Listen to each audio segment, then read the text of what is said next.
আল্লাহ ছাড় দেয়, ছেড়ে দেয় না। আল্লাহ নমরুদকে ছাড়ে নাই, ল্যাংড়া মশা দিয়া তার খোদাইগিরি শেষ করেছে, ঠিক কিনা বলো? ফেরাউনকে আল্লাহ ছেড়ে দেয় নাই, কারুনকে ছেড়ে দেয় নাই, সাদ্দাতকে ছেড়ে দেয় নাই। সাদ্দাত ছিল অবৈধ মায়ের সন্তান। সাদ্দাত তার মা ছিল পতিতা। সাদ্দাতের মা কি ছিল? পতিতা, দেহ বিক্রি করত। তাও আবার আরব সাগরের ভিতরে দেহ বিক্রি করতেছে। সাদ্দাত তখন পেটে। হঠাৎ করে ঝড় শুরু হয়ে গেল, তুফান। চাচা বিরক্ত লাগতেছে আপনার? হারা রাত গেদা কয় কি শুনবো, শুনতে থাক। মাশাআল্লাহ, আপনার দেশের ভাষা একটা মজা আছে আলাদা। হুজুর টেনশন নিয়েন না, আমি সময় মতো ছেড়ে দেবো। ভাইরা আমার, কথাগুলো দিনের কান দিয়ে শুনিয়ালাম। সাদ্দাদের মা ছিল পতিতা, দেহ বিক্রি করত আরব সাগরের মাঝে নৌকার ভিতরে। কার ভিতর? আরো জোরে। পতিতা বিক্রি শেষ করে বাড়ির দিকে যাইতেছে, হঠাৎ করে তুফান। তুফানের ভিতর সবাই মারা গেল। নৌকায় যত যাত্রী ছিল সবাই মারা গেল। সাদ্দাদের মা একাই, পেটের ব্যথা শুরু হয়ে গেল। সাদ্দাত দুনিয়াতে আসলো, তা আবার সাগরের উপর। নৌকাটা ভেঙে গেল।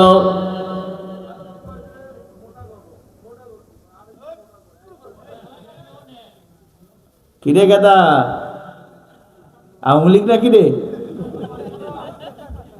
হ্যাঁ হ্যাঁ, ওরা যে আইছে কিন্তু ফাঁকে করে কি ওরা? হ্যাঁ, ফাঁকে করে কি? ফাঁক না হয় ভাগ। আমার ভালো করে কাল লাগান।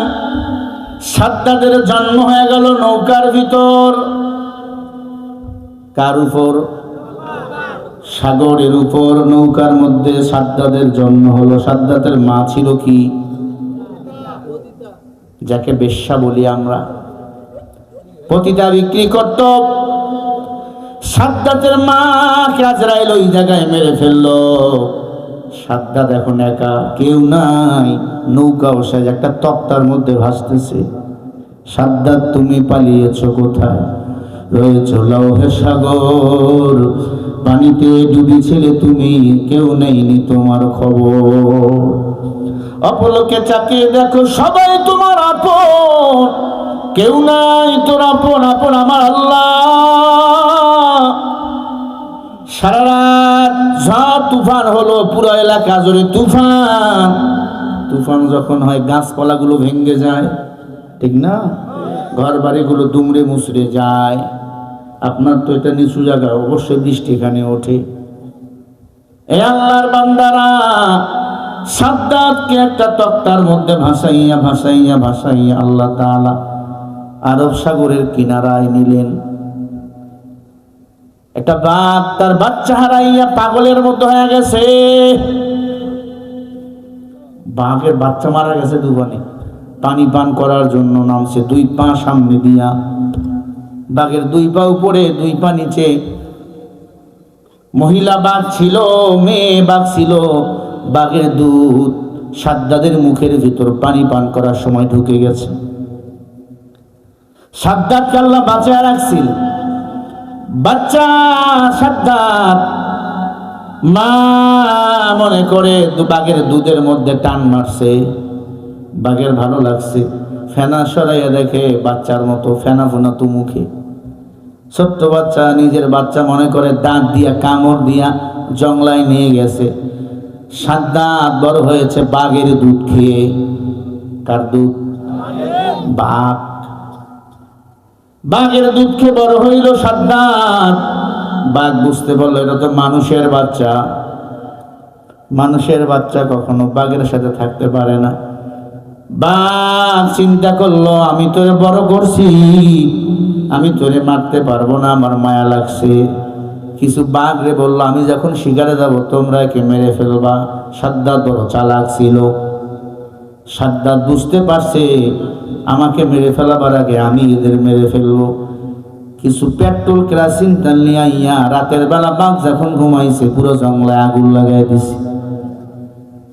পুরা জঙ্গলা ছাপা, পুরো জঙ্গল এখন সাদ্দাদের। বুঝতেছেন? পুরা জঙ্গলা এখন সাদ্দাদের।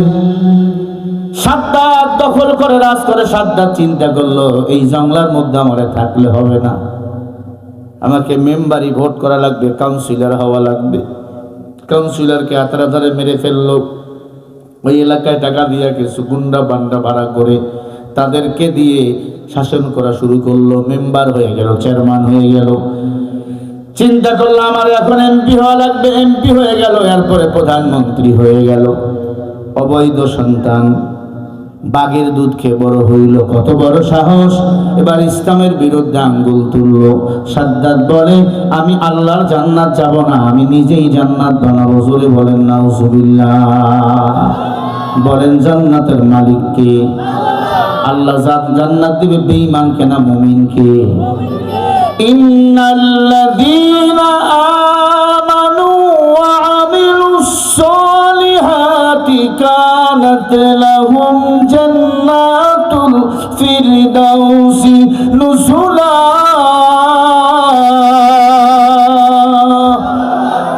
আল্লাহ বলে রে মুমিন, যারা ঈমান এনেছো, নেক আমল করেছো, আমলে সালেহ করেছো, তাদেরকে আমি আল্লাহ 10টা পৃথিবীর সমান একটা জান্নাত দান করে দেব।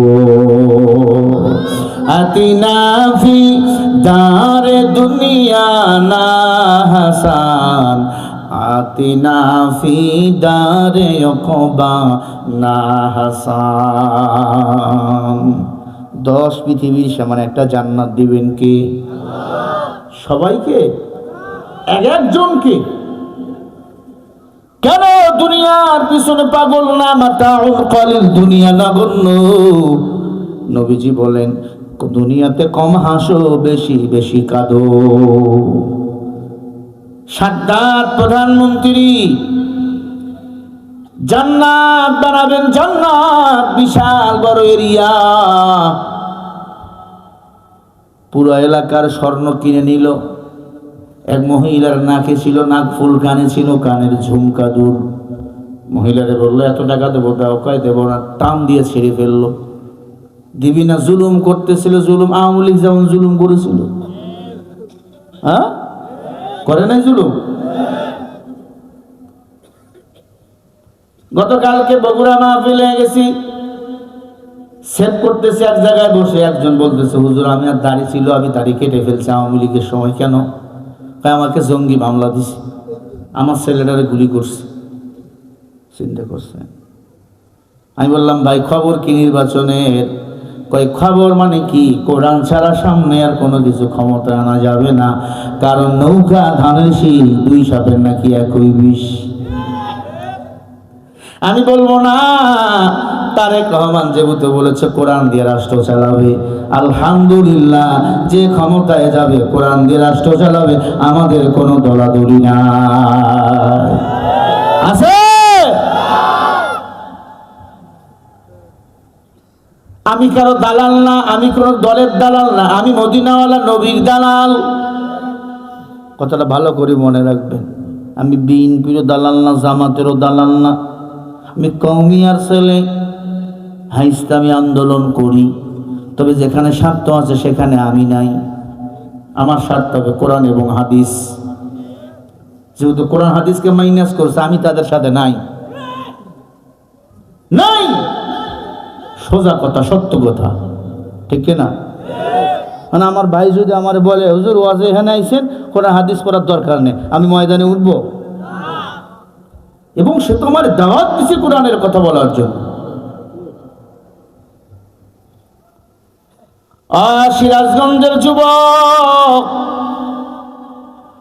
সাদ্দাত ক্ষমতা পাইয়া পাগল হয়ে গেল। মানুষকে মারতেছে, কাটতেছে। জান্নাতে হুর থাকবে, হুর। মনে করছেন হুর শুধু ছেলেরা পাবে না মেয়েরাও পাবে?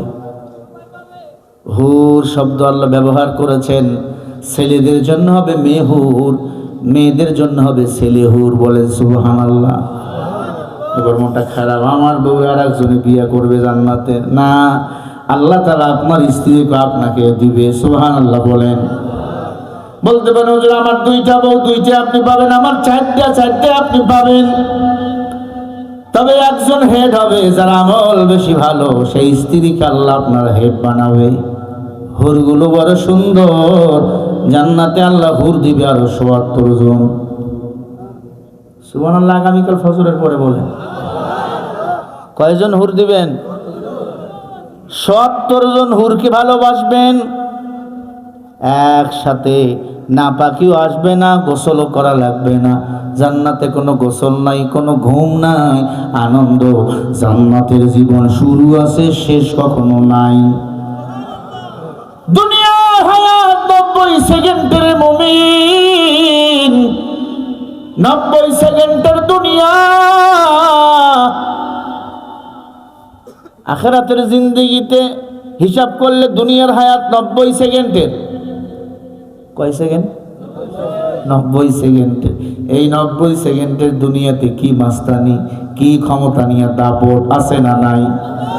ভাইরা আমার, আমি যে কথা বলতেছিলাম, সাদ্দাত জান্নাত বানাইলো, জান্নাতে ঢুকবে, আজরাইল এসে গেটে হাজির। এখন একটা কোশ্চেন করবো, সওয়াল করবো আপনাদের, বলেন সাদ্দাতের মা ছিল ভালো মহিলা না খারাপ? সাদ্দাতের জন্ম হয়েছিল কোথায়? সমুদ্রের মধ্যে, নৌকার উপরে। সবাই মারা গেল, আল্লাহ সাদ্দাতকে বাঁচাইলেন। সাদ্দাত বড় হইল কি খাইয়া? বাঘের দুধ খাইয়া। বড় হইল কোথায়? জঙ্গলার ভিতরে। সেই জঙ্গল পুরে ছাই করে দিল। মনে রাখবেন, গাদ্দার যারা, এরা যেখানেই যায় সেখানেই পুরে ছাই করে দেয়। জান্নাত বানাইছে, জান্নাতে ঢুকবে, আল্লাহ কয় দাঁড়াও, তোর জান্নাত তো আমি আল্লাহর কাছে কিছুই না।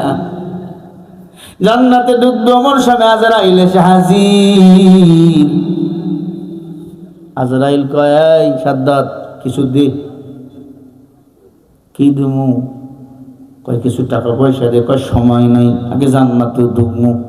মেয়েদেরকে হুর বানাইছে, সুন্দরী মেয়েদেরকে, ছেলেদেরকে বানাইছে গেলমান।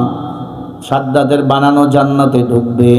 আজরাইলকে যখন বলছে সময় নেই, আজরাইল 2টা আঙ্গুল দিয়ে ধরে একটা সাদ্দাতকে আছাড় মারছে। আল্লাহু আকবার বলো, আরো জোরে বলে আল্লাহু আকবার। সাদ্দাত উঁচা লম্বা 60 ফিট ছিল। কয় ফিট? 60 ফিট। আদম নবী উঁচা ছিল 117 হাত। বুঝাতে পারতেছেন? আরো ভিতরের খবর বললে বিহুশ হয়ে যাবে। নবীর উম্মত, সাদ্দাতকে একবার আজরাইল ধরে একবার একটা আছাড় মারছে, জমিনে ফেলাই দিছে। আজরাইল বলে, কে তুমি? বলে, আনা মালাকুল মাউত আজরাইল। আজরাইলকে বলে, ভাই রে একটু সময় দে, একটু জান্নাতটা উদ্বোধন করে দে। আজরাইল বলে, তোর না সময় নেই, এখন আমার কাছে কেন সময় চাস? সাদ্দাত, তুই পালাতে পারবি না, এই জায়গায় তোর মরণ লেখছেন আল্লাহ। তবে তোর এই রাজপেশা, এগুলো আল্লাহর কাছে কিছুই না। আজরাইল তুড়ি মারছে, পুরা জান্নাত ভেঙে চুরমার হয়ে গেছে। বলেন নাউজুবিল্লাহ। আল্লাহর জান্নাতের কাছে দুনিয়ার এই চাকচিক্যময় পৃথিবী কিছুই না। সাদ্দাতকে একটা আছাড় মেরে কলিজাটা ফাটাইয়া রুহুটা নিয়ে চলে গেল। আল্লাহ সাদ্দাতের জীবনটা, সাদ্দাতের রুহুটাকে জাহান্নামে নিক্ষেপ করলো। আর মুমিনদের রুহগুলো আল্লাহ জান্নাতে ছেড়ে দেয়।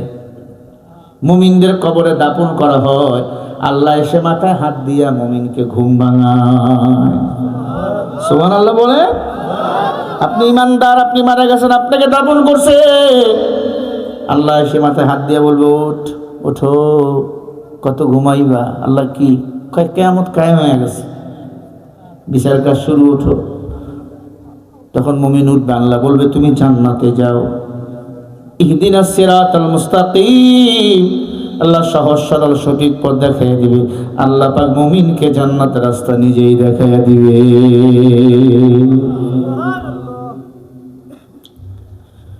মুসলমান ইমানদার, দুনিয়াতে কেউ মাস্তানি করে বাঁচতে পারে নাই।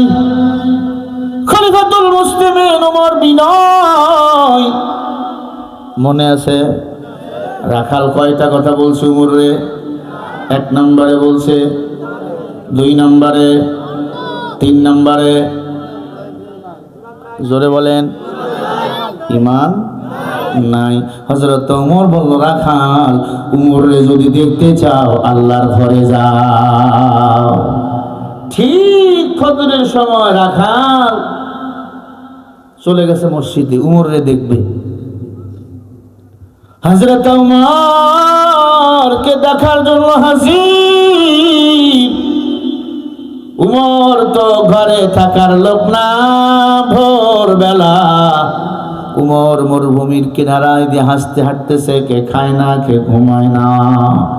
ইয়া আইয়ুহাল্লাযীনা আমানু তাকুল্লাহ ওয়া কুনু মা'আস সাদিকিন। আল্লাহকে ভয় করে উমর আমার নবীকে নেতা বানাইছে। সাদিকিনকে নেতা বানাও, সাদিকিনদের অন্তর্ভুক্ত হয়ে গেছে উমর। একা একা ঘুরতেছে, সুবহে সাদিকের সময়, তাহাজ্জুদের সময় উমর এইদিকে রাখাল আল্লাহর ঘর মসজিদে আগেই চলে গেছে। হযরত উমর গভীর রাত, শীতের দিন, লাঙ্গা তলোয়ার নিয়ে ঘুরতেছে, কে খায় না, কে ঘুমায় না। গিয়ে দেখে একটা ঘরের ভিতরে একটা মহিলা 4টা বাচ্চাকে নিয়ে এক বিছনার মধ্যে শুয়ে রয়েছে আর গল্প শোনাইতেছে। এক বাচ্চা বলে, মা আর কতখান রান্না করবা, ক্ষুধায় তো পেট পুড়ে যায়, 3 দিন থেকে আমরা কিছুই খাই না মা। হযরত ওমর কানটা লাগায় দিলেন, 3 দিন থেকে খায় না। মা ডাক দিয়ে বলে, ও বাবা দাঁড়াও, এই পাতিলের মধ্যে রান্না হচ্ছে, একটু পরে সিদ্ধ হবে। আল্লাহর বান্দির স্বামী জিহাদের ময়দানে গিয়ে আমার শহীদ হয়ে গেছে। বাচ্চা 2টা 4টা এতিম। মহিলা পাতিলের মধ্যে পাথর ঢুকাইয়া পানি দিয়া সিদ্ধ করতেছে। কিয়ামত পর্যন্ত পাথর কি সিদ্ধ হবে বাবা? মহিলা পর্দার ভিতরে গিয়া মুনাজাতে কান্না, আল্লাহ ও মাওলা, আমি যখন রান্না তুলে দেই নাই, আমি পাথর সিদ্ধ করতেছি। আল্লাহ, আল্লাহ গো, আমার সন্তান ঘুম থেকে উঠলে আমি এবার কি জবাব দেব?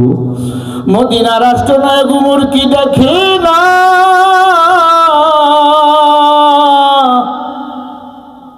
আল্লাহ কিয়ামতের ময়দানে উমরে কিন্তু আমি ছাড়বো না।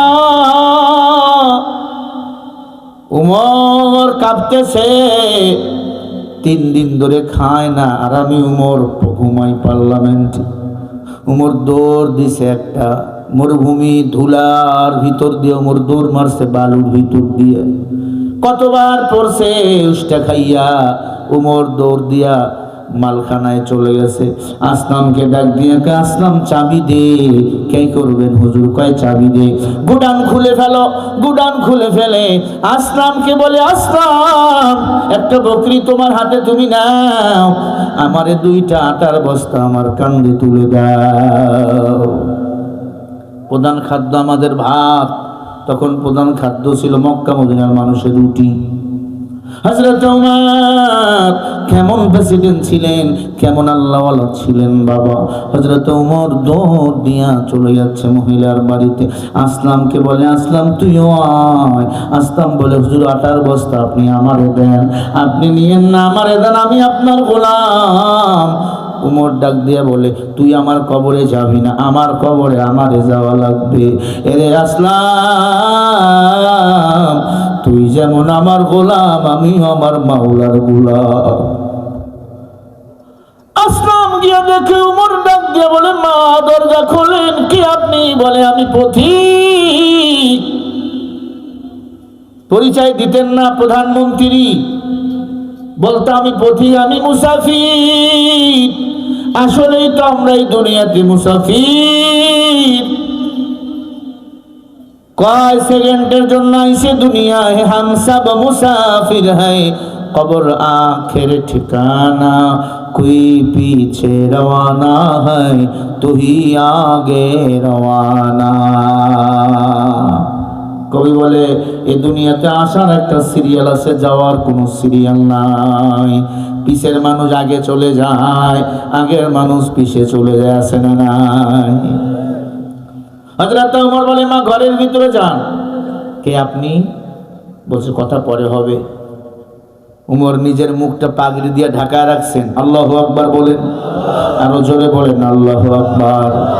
পাগড়ি দিয়ে ঢাকা রাখছেন নিজের মুখটা, পাগড়ি দিয়ে ঢেকে রেখে ডাক দিয়ে বলে মা ঘরে যান। উমর নিজে আটা সিদ্ধ করলেন, খুমর বানালেন, গরম পানি দিয়ে খুমর বানাইয়া উমর নিজে রুটি ডললেন। রুটিগুলো নিয়ে আসলামকে বলল বকরি জবাই করো। বকরি জবাই করলেন, গোস্তগুলো ভুনা করলেন, বাচ্চাগুলোকে ঘুম থেকে তুললেন, ডাক দিয়ে বলে খাও। আর বাকি আটাগুলো মহিলাকে দিয়ে বলে মা মা এগুলা 2-4 দিন খান, আবার লাগলে আমি আবার আপনাদেরকে আটার বস্তা দিয়ে যাব। ডাক দিয়ে বলে বাবা কে তুমি? বলে আমি মুসাফির। উমর ঘর থেকে বাইরে আসলে মহিলা ঘরের দরজা লাগাই দিয়ে বলে আল্লাহ, উমরের প্রধানমন্ত্রী না বানাইয়া এই যুবকরে যদি বানাইতা আমি খুশি হয়ে যেতাম। হযরত ওমর মসজিদে চলে গেল নামাজের জন্য। সকালবেলা মহিলার কাছে সেনাবাহিনী পাঠিয়ে দিল উমর, যাও মহিলাকে নিয়ে আসো। মহিলার কাছে সেনাবাহিনী চলে গেছে ফজরের নামাজের পরে। আম্মা যারা আসেন উমর আপনারা ডাকছে।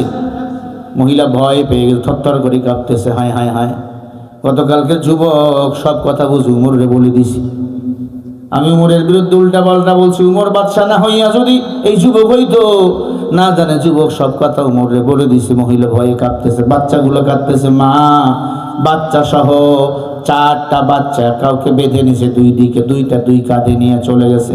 উমরের কাছে হাজির। উমর নিজের চাদর বিছাইয়া দিল, মা আপনি আসেন। সাহাবায়ে কেরাম ঢের ছেড়ে দিল, আসতেছেন মহিলা। উমর পূর্ব পশ্চিম দিকে রয়েছে। মহিলা আস্তে আস্তে আস্তে আস্তে উমরের কাছে যখন আসলো, আয়েশা দেখে গত রাতে যেই যুবক আমাকে রাটা দিয়ে রুটি বানিয়ে খাওয়াইছে, গোস্ত ভুনা করে খাওয়াইছে, ওই যুবক এই মেম্বারে বসা। মহিলা বলে বাবা তুমি আমার মাফ করে দাও, আমি উমর, তুমি উমর আমি জানতাম না।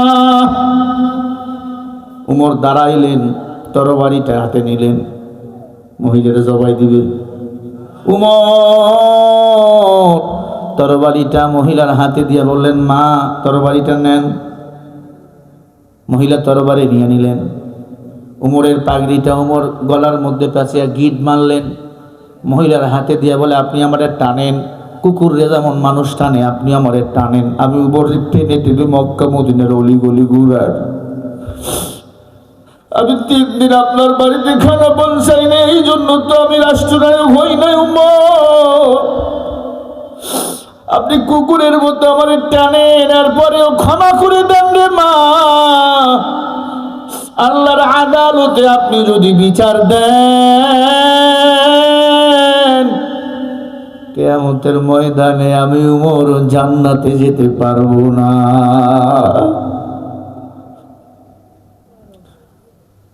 মহিলার চোখের পানি ছেড়ে দিয়া বলে আমিরুল মুমিনিন, ও আমিরুল মুমিনিন, আমি আপনারে ক্ষমা করে দিলাম। উমর মুস্কে হাসি দিয়া বলে মা আমি প্রধানমন্ত্রী না, আমি রাষ্ট্রপ্রধান না, আমি হলাম আপনাদের রাখাল, আমি আপনাদের গোলাম, আমি আপনাদের খাদিম।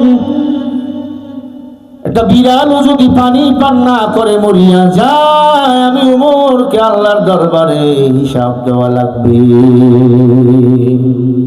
এজন্য আল্লাহ বলেন ইয়া আইয়ুহাল্লাযীনা আমানুত্তাকুল্লাহ, এই মুমিন তোমরা আমি আল্লাহকে ভয় করো। এই মুমিন আমি আল্লাহরে ভয় করো। ভয় মুসলমান নামে হলে হয় না, মুসলমান কাজে প্রমাণিত করতে হয়। মহিলাকে বাসায় পৌঁছে দিল উমর। মহিলা বলে, উমর আমি আপনার উপর খুশি, আপনি তো রুটি বানাই আমারে দিছেন, আপনি তো গোস্ত ভুনা করে খাওয়াইছেন। আল্লাহু আকবার, জোরে বলেন, আরো জোরে বলেন না আল্লাহু আকবার। বলো, উমরের মতো নেতা কি এই জমিনে এখন আছে?